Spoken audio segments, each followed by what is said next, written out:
سلام، من منوچهر هستم و در پادکست بازگوی مطالبی که برای من جالب بوده رو با شما هم در میون میگذارم.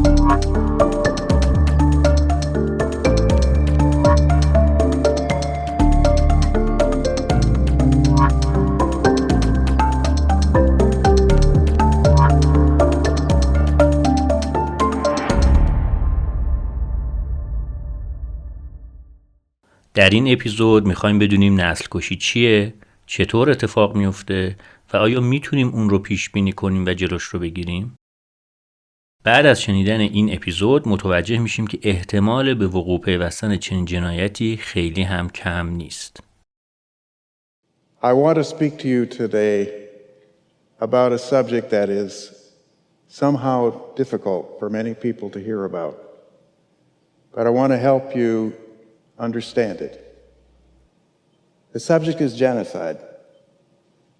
Genocide in the 20th century killed 200 million people, more than all of the international and civil wars combined.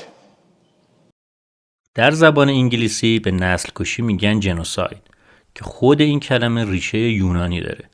در زبان یونانی پیشوند جنو به معنای نسل و ساید به معنای کشتنه. اولین بار این اصطلاح در سال 1944 توسط یک وکیل لهستانی به نام رافائل لمکین به کار برده شد. برای چه کسایی به کار برد؟ برای کشتار سیستماتیک یهودیانی که توسط آلمان‌های نازی کشته شده بودند. بعدها هم این اصطلاح برای تمام نسل کشی‌هایی که در طول تاریخ اتفاق افتاده بود به کار رفت. آقای لمکین به عنوان یک وکیل خیلی تلاش کرد تا نسل کشی به عنوان یک جنایت بین‌المللی شناخته بشه. تا اینکه در سال 1946 در سازمان ملل تحت عنوان جرم بین‌المللی مدون شد و 2 سال بعد هم در کنوانسیون پیشگیری از جنایت نسل کشی به عنوان یک جرم مستقل به تدوین رسید. خیلی از کشورها هم نسل کشی رو به عنوان یک جرم حتی در قوانین داخلی خودشون تصویب کردن. حالا تعریف سازمان ملل از نسل کشی چیه؟ سازمان ملل اومده 5 مورد رو اعلام کرده و گفته اینها اعمالی هستن که اگر به قصد نابودی کلی یا جزئی یک گروهی از ملت، قوم، نژاد، مذهب یا معلولیت خاصی انجام بشه، نسل کشی به حساب میاد. 1. کشتن اعضای گروه. مثلا ما بریم و یک قومی رو قتل عام کنیم. 2. ایجاد آسیب جدی جسمی یا روحی به اعضای گروه. مثلا بریم و چشم همه اعضای یک قومی رو کور کنیم یا تحت فشارهای شدید روحی قرارشون بدیم. 3. تحمیل عمدی شرایط زندگی گروهی که هدفش نابودی فیزیکی کامل یا جزئی اون گروه باشه. مثلا یک قومی رو ببریم توی منطقه‌ای و بگیم که باید اینجا زندگی کنین و حق ندارین از اینجا بیان بیرون و شرایط رو ایجاد کنیم که باعث بشه یواش یواش جمعیتشون کم بشه تا کاملا نابود بشن. 4. اعمال تدابیری برای جلوگیری از تولد در داخل اون گروه. این هم که مشخصه، یعنی به یه گروه خاصی اجازه تولید مثل داده نشه. یعنی بگیم همه گروه میتونن تولید مثل کنن غیر از این گروه. 5. انتقال اجباری کودکان گروه به گروهی دیگر. مثلا میگیم این گروه که بچه دار شدن نمیتونن بچه هاشون رو خودشون بزرگ کنن. باید بچه هاشون رو بگیریم و بدیم به یک گروه دیگه که ما قبول داریم و اونا بزرگشون کنن. حالا سازمان ملل 5 تا مورد رو هم ذکر کرده که اگر در زمینه نسل کشی انجام بشه جرم محسوب میشه و مجازات داره. این 5 تا چیه؟ 1. خود نسل کشی، یعنی مستقیما شما دست به قتل بزنی. 2. توطئه برای ارتکاب نسل کشی، یعنی نسل کشی رو طراحی کنی. 3. تحریک مستقیم و علنی برای ارتکاب نسل کشی. این هم که مشخصه، یعنی یه گروهی رو تحریک کنی که برن یه گروه دیگر رو بکشن. 4. تلاش برای ارتکاب نسل کشی، هر تلاشی که در این زمینه صورت بگیره. و 5. همدستی در نسل کشی، یعنی شما کمک کنی که یه گروهی کشته بشن. نکته مهم اینه که سازمان ملل برای مجازات نسل کشی هیچ تبعیضی قائل نمیشه.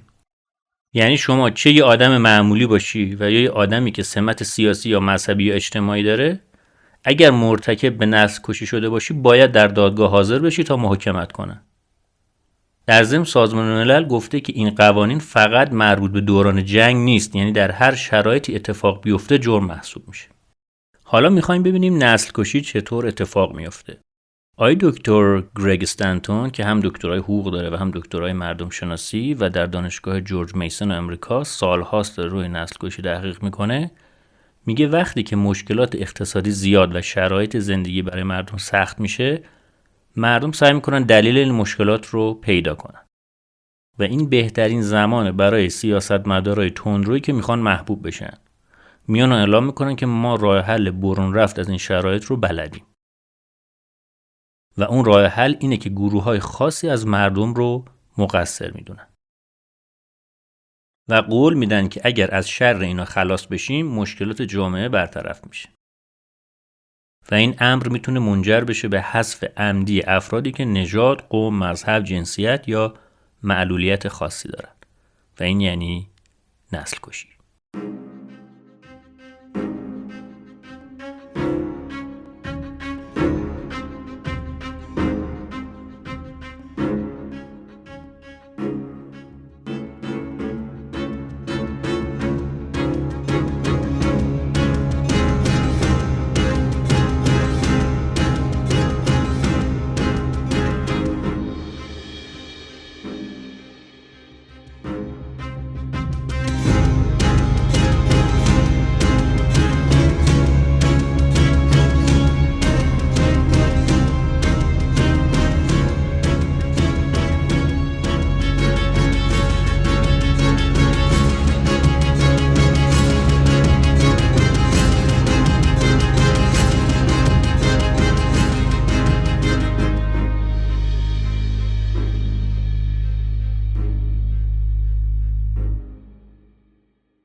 دکتر استنتون اومده 10 تا مرحله رو به عنوان چارچوبی برای درک چگونگی وقوع نسل کشی توصیف کرده.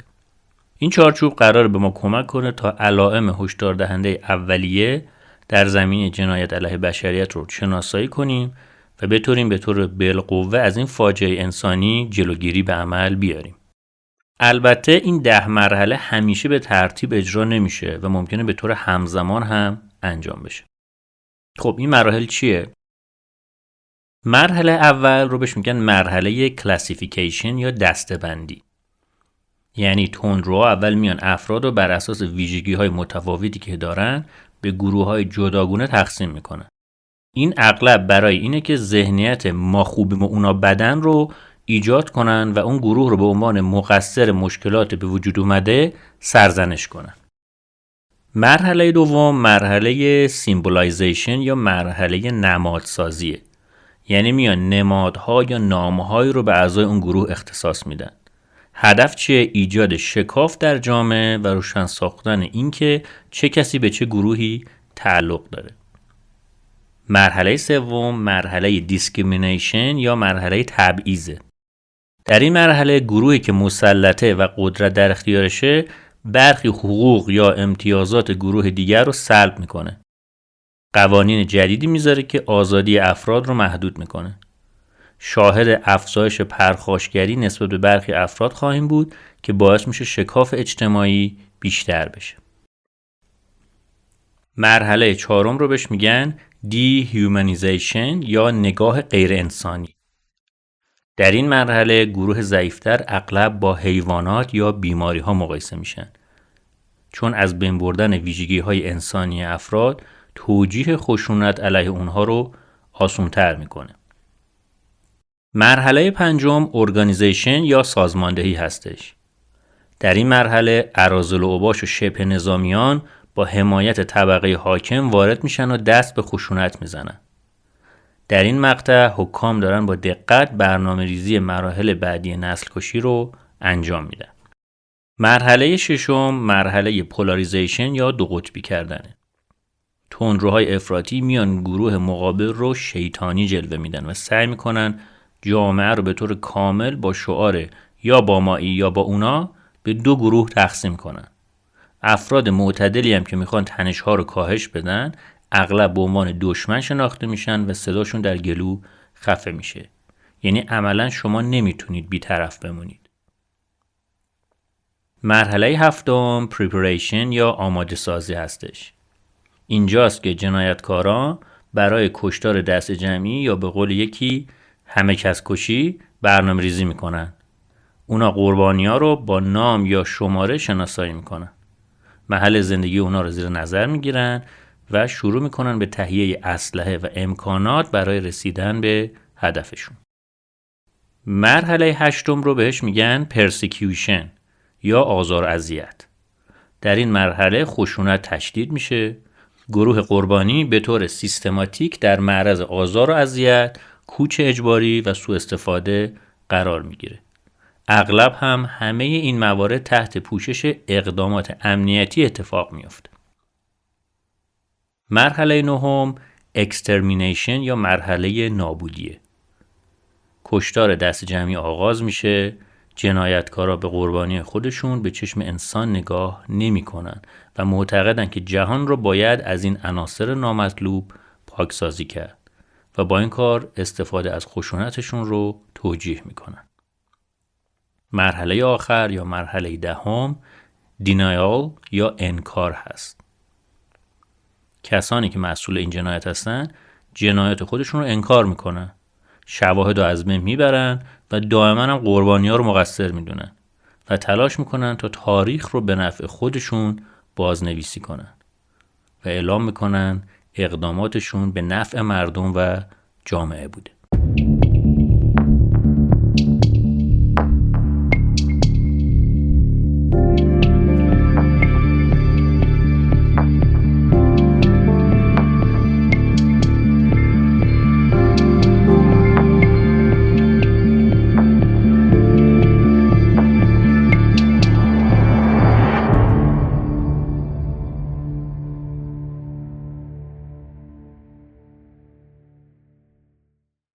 دکتر استنتون بعد از سالها مطالعه در زمینه نسل کشی یک سری اقدامات پیشگیرانه رو برای مبارزه با هر مرحله پیشنهاد داد.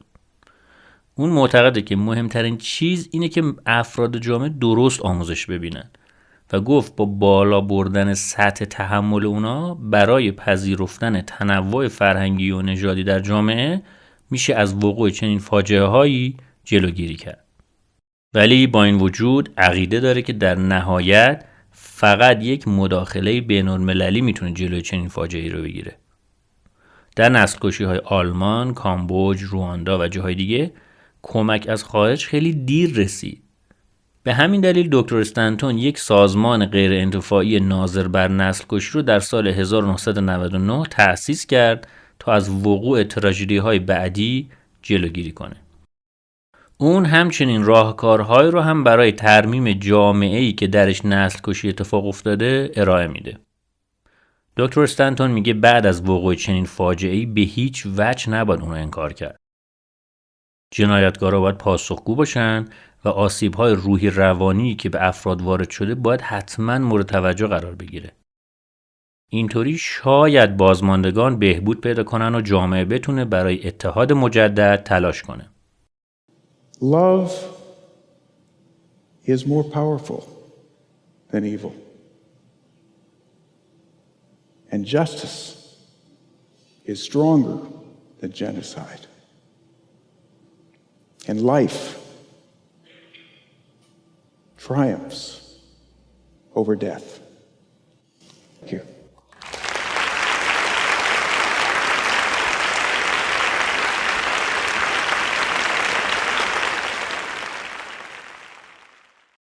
خب این اپیزود هم همینجا به پایان میرسه. امیدوارم ازش لذت برده باشین و این آگاهی جدید باعث بشه دقت بیشتری در نوع رفتار و نگاهمون به نژادهای مختلف، اقلیت‌های مذهبی و اتباع خارجی داشته باشیم. تا اپیزود بعدی، خدا نگهدار.